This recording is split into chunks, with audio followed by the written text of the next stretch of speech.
Vamos falar sobre os cuidados com o coração com o Dr. Hélio Castelo. Tudo bem? Regina? Prazer em recebê-lo de novo, viu? Tudo bem. O senhor é cardiologista intervencionista. Isso. Isso quer dizer que, assim, cirurgia faz parte da sua rotina? Cateterismo e implante de stents, colocação de válvula através de catéter, tudo que é minimamente invasivo. Ah, isso que eu queria saber. Minimamente invasivo. A gente não abre o peito. Existe ainda isso? De Ainda abrir existe. e tal? Hoje é bem menos, né? Antigamente, cada 100 pacientes, 30 mais ou menos iam para a cirurgia, 25, 30. Hoje não é mais 4. necessário. Cada 100, 4 vão para a cirurgia. Tá, É bem menos. Que evolução, né, doutor Hélio? Ainda bem. Bom, a gente, eu falei na abertura do programa que setembro é conhecido como Setembro Amarelo por conta da prevenção ao suicídio e Setembro Vermelho. Isso. Setembro Vermelho é até bem mais antigo, né? Sim. Porque dia 29 é o dia do coração, que a gente diz, né? Dia de prevenção às doenças cardiovasculares. Então, setembro foi colocado como Setembro Vermelho já há muitos anos. E nós, desde 2012, há 6 anos, nós criamos uma campanha da Sociedade Brasileira de Hemodinâmica que chama Campanha Coração Alerta. A campanha vai o ano todo e em setembro a gente dá maior ênfase, mas ela é o ano todo. Então já é tradicional. Já. Já é tradicional. Bom, vamos então ver os 10 mitos, as 10 dicas para cuidar da saúde cardíaca. Primeiro, diminuir o sal. Diminuir o sal por quê? Porque a hipertensão, a pressão alta, é uma das causas de doença cardiovascular. É uma doença cardiovascular, mas é uma das causas do AVC e do infarto, que são as doenças que mais matam. Só para ter esses números, no mundo inteiro morre de 17 a 18 milhões de pessoas por ano de doença cardiovascular. É uma cidade de São Paulo inteira que desaparece, né? Então é uma quantidade muito grande. E um dos fatores de risco é a hipertensão. A hipertensão é uma doença crônica, ela não tem cura, precisa cuidado. E um dos cuidados é mudar a alimentação e diminuir o sal. Porque o sal faz os vasos contraírem, retém mais líquido e com isso aumenta mais a pressão. Então faz muita diferença mudar esse hábito, né? Sem dúvida. Tem que diminuir o sal da mesa, aquele salzinho que todo mundo fica colocando. Já está tudo salgado, mas coloca um salzinho. Põe mais, né? Próxima dica, não se estressar. É difícil, hein? Muito. Ainda mais agora com a eleição, né? Nem me diga, doutor Hélio. Mas o que a gente diz é o seguinte, não é que não se estresse. O estresse eu acho que faz parte da vida. Mas a gente tem que saber como lidar com o estresse. Então o que a gente orienta os pacientes é tenha um momento para você. Tem um momento para você fazer uma atividade lúdica, que às vezes nem precisa ser tão lúdica, mas uma atividade que seja fora daquele teu contexto normal. Então, por exemplo, tem gente que gosta de ler, então lê livro, tem gente que acompanha uma série na televisão e assiste, tem gente que fica assistindo o seu programa, que é uma delícia, Muito tem obrigada. gente que faz uma série de coisas, quer dizer, tem gente que vai brincar com o neto, vai fazer uma caminhada, não necessariamente só para fazer exercício, mas vai caminhar um pouco, caminhar num parque, enfim, ouvir música, alguma coisa que você faça para quebrar a tua rotina, para isso tirar aquela preocupação, cai os hormônios do estresse e diminui muito o risco. Muito interessante o senhor dar essa dica, porque para muitas pessoas isso é um luxo, né? É uma extravagância e não é, isso faz parte do nosso cuidado com a saúde. Sabe que não custa nada, Regina. Eu até comento, eu tenho pacientes, por exemplo, que têm uma vida super corrida, como todos nós, e sai, corre, vai almoçar, não tenho tempo. Eu falo, a hora que você vai almoçar, tenta ver se você consegue caminhar, passa numa praça, senta um pouco, bate um papo com os amigos, fale de outra coisa que não é o teu trabalho, coisa que você não gasta nada para isso. Exato. E você quebra a roda da rotina. Perfeito. Mais uma dica, fazer atividade física. Atividade física é básico, né? Tem que fazer. Eu sempre falo que é o seguinte, o ser humano desde que existe, desde lá nos nossos antepassados, quem vivia mais é quem era mais forte, quem fazia mais atividade física conseguia, porque naquela época era a força que media quem sobrevivia e quem morria. Exato. Né? E você vê que a atividade física sempre foi importante, então desde os antepassados. E hoje a gente sabe que a atividade física é fundamental para a saúde do coração, para diminuir câncer, diminuir depressão e diminuir até o Alzheimer. Então, olha que coisa maravilhosa, quer dizer, é uma coisa muito boa. No entanto, a pessoa tem que passar antes no médico para ver se ela tem condição de fazer atividade física e qual atividade ela deve fazer que se encaixa melhor para ela. Tá. Próxima dica, quarta delas, não fumar. Não fume é básico, né? As pessoas falam assim, fumar pouco faz mal? Eu falo, morre pouco, né?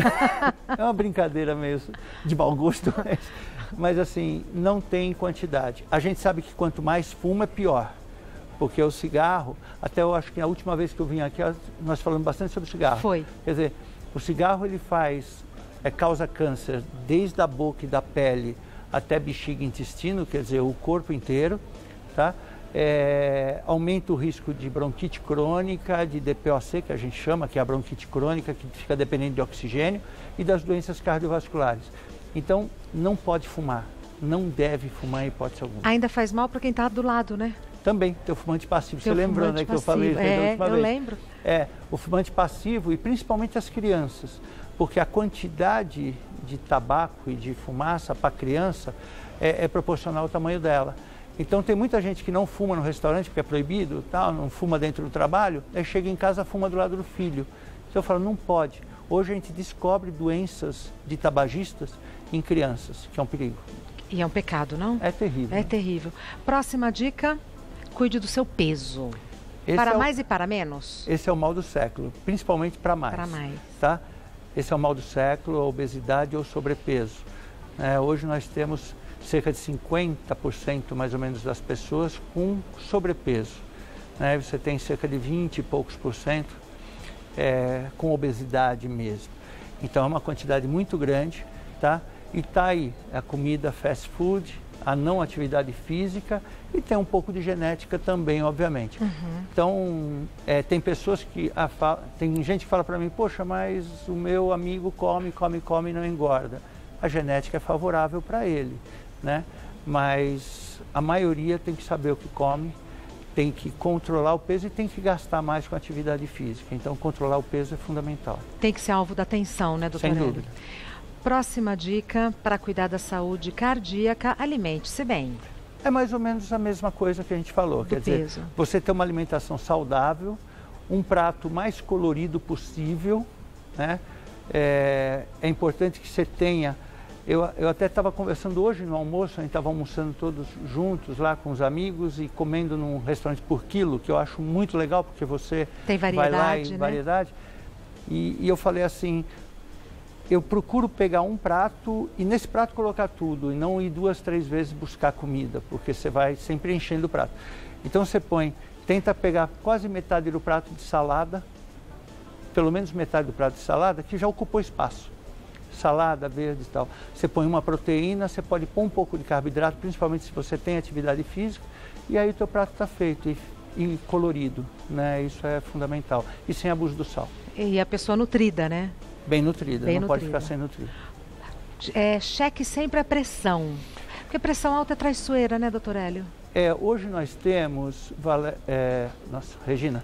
hoje nós temos, Regina, acima de 60 anos de idade, mais da metade da população tem hipertensão. Mais da metade? Mais da metade, acima de 60 anos de idade. E a gente sempre diz o seguinte, que a hipertensão é a doença dos meios. O que é meio? Metade tem hipertensão, metade sabe, metade tem o diagnóstico e metade toma o remédio. Então, na verdade, a gente tem uma estimativa que cerca de 12 a 13% das pessoas fazem o tratamento correto. Ou seja, porque vai metade, vai caindo muito. E o tratamento, geralmente as pessoas falam, mas tomar remédio é chato. Hoje, a maior parte dos remédios da hipertensão são entregues em farmácia popular gratuitamente, muitos remédios, não gasta nada, basta ir com a receita, nessas farmácias grandes mesmo. A pessoa consegue tomar geralmente 1 ou no máximo 2 vezes por dia, ela consegue tratamento, quer dizer, não é aquela coisa de ficar tomando o dia todo. E, além do remédio, ela tem que mudar estilo de vida. Ela tem que fazer atividade física, cuidar da alimentação, peso, todas essas coisas, tá? Então, vale uma dica a mais aí, de passar no cardiologista no mínimo 1 vez por ano, todos os anos. Todo mundo ou quem tem mais de 60 anos? Não, todo mundo a partir de pelo menos 35, 40 anos. Tá. Tem que começar a fazer o check-up. Como você faz com o teu carro, assim que você compra o carro, você leva para manutenção. Então, a manutenção do nosso corpo, a mulher ainda ela toma mais cuidado, porque ela tem um ginecologista como um clínico geral, né? Mas vale a pena passar no cardiologista uma vez por ano a partir dos 35, 40 anos, a depender do que você tem de fator de risco na família. Tá. Próxima dica, controlar o colesterol. O colesterol é a gordura no sangue, o excesso de gordura no sangue. O colesterol é importante, faz parte da constituição do nosso corpo, mas tem que controlar. E para isso é controlar a alimentação de novo. Então é cortar a fritura, não pode comer fritura ou tem que evitar ao máximo. Quando comer uma carne, é proibido carne vermelha? Não, você pode comer, mas apara a gordura exposta. Come a carne mais magra, faz grelhado, até brinco os pacientes, falei, você fazendo grelhado, você economiza em óleo, até é mais barato. Frango e peixe à vontade, tá? Pode comer de quase tudo, mas tudo dosado. O bom senso, né, doutor Hélio? O bom senso, Próxima dica, dormir bem. Dormir bem, difícil, né? Cada vez mais difícil, por causa do monte de estresse e preocupações que a gente está. A gente hoje sabe que a insônia ou não dormir bem não quer dizer só ficar acordado. Às vezes acordar muitas vezes durante a noite, a apneia do sono. Tá. Então vale a pena investigar isso, porque isso aumenta o risco cardiovascular. E a gente sempre fala que para dormir, quem tem insônia, melhor do que tomar remédio, tem alguns casos extremos que tem que tomar remédio, mas é você tornar um ritual na hora que você vai deitar. Então você vai lá, toma aquele teu banho, toma um negocinho quentinho se for o caso. Desliga os aparelhos. Desliga o aparelho. Lê um livro, que livro é legal, você começa a ficar na mesma linha, você repete, aí você está com sono e joga do lado. Então, criar um ritual para dormir, estar bem aquecido, e é fundamental, porque isso é um momento em que o cortisol, que é um dos hormônios do estresse, caem, e tudo isso faz com que o teu coração trabalhe menos e dê aquele descanso também para a tua área cardiovascular. Próxima dica, eu acho que é a última delas, mas a não menos importante, cuidar da saúde bucal. O que a saúde bucal tem a ver com a saúde do coração? Então, isso daí é uma coisa que foi descoberto há alguns anos, não muito, acho que coisa de 10, 15 anos, que para a medicina é pouco. Tem muita relação com a saúde bucal e a saúde do coração, porque uma série de bactérias que... você sabe que a nossa boca é um dos lugares mais sujos, porque tudo que você põe na boca, a mão, enfim. Até os alimentos, às vezes, né, doutor Hélio? Às vezes não um bom cuidado, vamos dizer assim, dos dentes, gengiva, etc. Essas bactérias, elas podem penetrar, ela circulando, ela aumenta a inflamação. E a inflamação do corpo, que é uma coisa que às vezes não tem sintoma, aumenta a chance de acúmulo de gordura na parede dos vasos. Então aumenta a chance de infarto a médio e longo prazo, isso vai formando a longo prazo. Só para você ter uma ideia, a pessoa que tem um infarto hoje começou a formar aquela plaquinha de gordura no vaso dela que entupiu 20 anos atrás, 30 anos atrás. Nossa, doutor Hélio. Então, é um processo silencioso, lento. Tem que começar com prevenção desde a criança, fazer a criança ter uma saúde bucal legal, comer direitinho e tal, porque uma criança de 10, 15 anos pode ser um infartado aos 40. Que coisa! Então a gente tem que cuidar desde pequeno. Nós temos as perguntas do pessoal de casa, mas dessas dicas o que me chamou bastante atenção é que é tudo aparentemente simples. Simples não é nada e barato. Ao alcance de todos nós, né? Exatamente. Não tem nada assim complicadíssimo de fazer. Faltou uma coisa aqui que nós não falamos, Vamos falar, acho, então. Que é controle do açúcar. Tá? Porque a diabetes é um dos principais fatores de risco para a doença cardiovascular. Então, o controle do uso do açúcar refinado, o açúcar refinado aumenta o risco cardiovascular também. Perfeito. Então, a gente tem que tomar cuidado. Outro dia teve até uma brincadeira que nós fizemos entre amigos de fazer a comida com pouco sal e com outros ingredientes. E fica gostoso, você pode fazer, você consegue temperar. Tá. Vamos responder daqui a pouco as perguntas. Sim, perguntas do pessoal de casa. A gente começa respondendo agora com o Dr. Hélio Castelo. E a primeira pergunta é da Daniele. Gostaria de saber se tem algum exame preventivo de infarto tipo para saber se nossas artérias estão comprometidas, como dizem, entupidas? Bom, Daniele, é importante que ela vá no cardiologista, como a gente falou, uma vez por ano, e lá é feito alguns testes. Então, o teste ergométrico, que é aquele da esteira, e o ecocardiograma, além dos exames de sangue. Esses são os primeiros exames que vão detectar se tem uma suspeita. Tá. A partir daí, se tiver suspeita, faz mais algum exame. Perfeito. Próxima pergunta, enviada pela Laís. A mulher com problema cardíaco pode tomar pílula anticoncepcional? Laís, essa pergunta é fundamental. Ótima, Que é, o anticoncepcional, ele aumenta o risco de formar coágulos. Então, aumenta o risco de trombose e entupir vasos. Se a pessoa já tem uma cardiopatia, a gente evita ao máximo. Se não tiver jeito, tem que ser muito bem controlado pelo cardiologista junto com o gineco. Mesmo essas pílulas mais modernas? Mesmo as pílulas mais modernas. Agora, tem um perigo adicional. Não quer dizer que é proibido, só Sim. tem que ter um controle mais próximo. Do ginecologista e do cardiologista. O grande perigo é se ela fumar.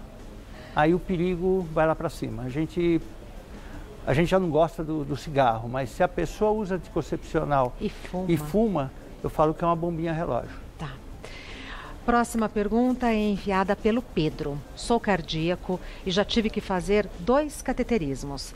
De que forma devo me exercitar para que realmente surta algum efeito no meu coração? Bom, Pedro, o principal tipo de atividade física para o coração é a atividade aeróbica, que é aquela atividade meio constante que não precisa necessariamente correr precisa ser uma maratona. Não precisa ser maratonista. Você pode caminhar meia hora por dia, que já é benéfico. Mas antes de qualquer tipo de exercício, ele tem que passar e fazer um check-up, ainda mais porque ele já tem algum problema cardíaco, ele fez 2 cateterismos. Doutor Hélio, é uma pergunta pessoal, porque eu já tive problema no coração. Caminhar durante meia hora é benéfico para o coração ou precisa ser acima de 40 minutos? Não, meia hora já é benéfico. É Já claro que varia de pessoa para pessoa e a gente tem que acompanhar essa pessoa para saber se aquilo lá está sendo bom para ela, né? Tá. Você pega, por exemplo, uma pessoa mais idosa, né? Você é uma pessoa jovem, uma pessoa mais idosa, com 30 anos, às vezes meia hora vai ser muito pouco. Você pega uma pessoa, mais idosa? Sim. 30, meia hora vai ser até demais, Muito. às vezes. Eu tenho pacientes com 80 anos, recentemente eu tenho 95. Olha que maravilha. Ele caminha 20 minutos por dia e está mais do que o ótimo. suficiente para ele. Tá. Meia hora é o número que geralmente a gente usa. Perfeito. Mais uma pergunta enviada pela Sheila. É verdade que o infarto começa a dar sinais horas antes de acontecer? Tosse seca e dor no estômago são sintomas deste problema? Excelente pergunta. O infarto, principalmente aqueles muito grandes, né, que podem levar à morte súbita, como a gente diz, hoje nós sabemos que as pessoas têm alguns sintomas até 30 dias antes do evento. Nossa. Quer dizer, nos 30 dias que precedem, geralmente tem sintomas e não percebem. Então, quais são os sintomas? Isso. Geralmente, cansaço aos esforços, diferente do que era anteriormente, tá? Dores, que pode ser dor no peito, ou dor no estômago, ou dor nas costas, principalmente quando faz atividade física. Atividade física, tipo subir uma escada ou caminhar um pouco mais rápido. E outra coisa é sudorese muito intensa também quando faz atividade física, acompanhado de desconforto. Geralmente são isso. Além disso, pode ter um pouco de palpitação e tontura também. O corpo humano é maravilhoso, né? Ele vai dando sinais, a gente que não percebe. Exatamente. Próxima pergunta enviada pelo Eduardo. Carne de porco faz mal ao coração? Não necessariamente. Ufa. Tá? Depende da quantidade de gordura que tem a carne. Tá. Então você tem carnes de porco que são mais magras do que carnes de vaca. Por exemplo, você pega o cupim, eu não sou nutricionista, mas você pega um cupim, por exemplo, é uma carne entremeada com muita gordura, é uma carne de vaca. E você pega, às vezes, um lombo de porco, a parada, a gordura, ele pode ser mais magro do que a carne de vaca. Então, depende de como é a carne e como é feita também. Ótimo. Eu achei que só fosse ter pergunta de mulher. Tem pergunta de homem também, né? Homem está mais interessado agora. Milena, é verdade que amamentar faz a mulher ter menos chances de um infarto? Não tem nada, até onde eu sei, comprovado isso, tá? Que a amamentação diminui o risco de infarto. Até hoje, eu pelo menos não sei nada sobre isso. Tá. Mais uma pergunta. Aninha, infarto pode ser hereditário? Aninha, muito hereditário. A hereditariedade, a genética, é um dos fatores de risco maiores para infarto e AVC. Então, principalmente quando você tem um infarto ou AVC num parente próximo e jovem. Então, por exemplo, o pai da pessoa teve um infarto com 40 anos, 38 anos, 50 anos, ou seja, abaixo de 60 anos. Esse fator de risco para nós é muito relevante e a gente leva muito em consideração. Não quer dizer que ela vai ter, mas a chance dela é maior do que a população normal que não tem ninguém. Ótimo. Próxima pergunta é enviada pelo Bruno. Levantar pesos e halteres propicia que a pessoa tenha hipertensão arterial? Não, Bruno, isso é um mito antigo. Antigamente a gente contraindicava halteres e exercício de peso para qualquer pessoa, principalmente para cardiopatas. Hoje, sendo controlado, pode fazer. Até idoso, hoje a gente faz exercício com peso para melhorar o coração e melhorar o equilíbrio. Claro então, que moderado, pode fazer, né? Exatamente, Bem mas orientado. com controle. Ótimo. Pode se tornar louco, né? Mais uma pergunta enviada pela Érica. É possível uma pessoa infartar e só descobrir num exame de rotina? Pode, Érica. Essa pergunta é legal. Quer dizer, infartou e não percebeu? Não sabe. 10% das pessoas que têm infarto não tem dor no peito. Nunca tem e nunca terão, provavelmente, tá? Principalmente quem? Os diabéticos, os muito idosos e as mulheres têm menos chance de ter dor que o homem. Então, elas têm maior chance de ter um mal-estar, que ela não sabe o que foi, às vezes nem percebe, teve um infarto, sobreviveu e vai descobrir depois que o coração está mais fraco. Aí começa a ter sintomas de coração fraco, que é cansaço, falta de capacidade de fazer exercício e até pode eventualmente ter dores depois, mas pode ter um infarto silencioso. Tá. Próxima pergunta da Caroline. Meu filho foi diagnosticado com sopro no coração. O que isso significa? É uma doença? Caroline, sopro é um sinal, é um sintoma, tá? É um sinal que o médico põe o espeto e escuta um ruído diferente no coração. Isso em criança pode ser nada, tipo assim, pode não ser nenhuma doença, como pode ser uma doença congênita, um problema de válvula. Tá. Não aumenta o risco de infarto, não tem nada a ver com infarto, mas pode ser uma doença ou não do coração. Nas crianças, principalmente na primeira infância, no comecinho, às vezes pela formação do coração você tem um sopro que a gente chama de inocente, que com o passar dos anos desaparece. E sopro a gente só observa em criança? Não, qualquer pessoa. Você pode ter sopro em qualquer momento da vida, basta ter um problema numa válvula ou um problema cardíaco que faz que o coração cria um ruído diferente quando o sangue passa dentro dele, que é isso que a gente escuta. Tá. E essa camiseta que eu tô de olho? É isso mesmo, essa é sua, né? Ah, olha! Então eu vou entregar para você. Que bonitinha! Até o tecido é gostoso. É isso que eu ia falar, é gostoso para correr. Então, olha que bonitinha! Quero te agradecer a oportunidade que você está dando para nós. É a gente que agradece aqui, vocês aqui. coraçãoalerta.com.br. O que é esse site? Coração Alerta? Esse site é da campanha. Lá no site, o que nós temos? Nós temos vários especialistas falando. Vai ter provavelmente, é bem possível que tenha o link do teu programa. Ah, que legal. Tem dicas de alimentação, tem pacientes falando como foi ter um infarto, o que ele sentiu. Então, e as pessoas podem colaborar com informação para menos gente morrer de infarto. E o logotipo tá tão bonitinho. É uma mão segurando o coração. Sempre foi esse logotipo? Sempre foi. Olha só, desde 2012. Desde 2012. Doutor Hélio, que bacana. Vou agradecer demais o doutor Hélio Castelo, que é cardiologista intervencionista. O site dele é grupoangiocardio.com.br, tudo junto, grupoangiocardio.com.br, e no Instagram você encontra o Dr. Hélio como Hélio Castelo, Castelo com 2 L's, Hélio Castelo. Muitíssimo obrigada, tenho a certeza que eu vou usar e ainda vou postar uma foto. Tá joia, obrigado. Muito obrigada, doutor, prazer recebê-lo aqui querida. sempre, viu? Até a próxima.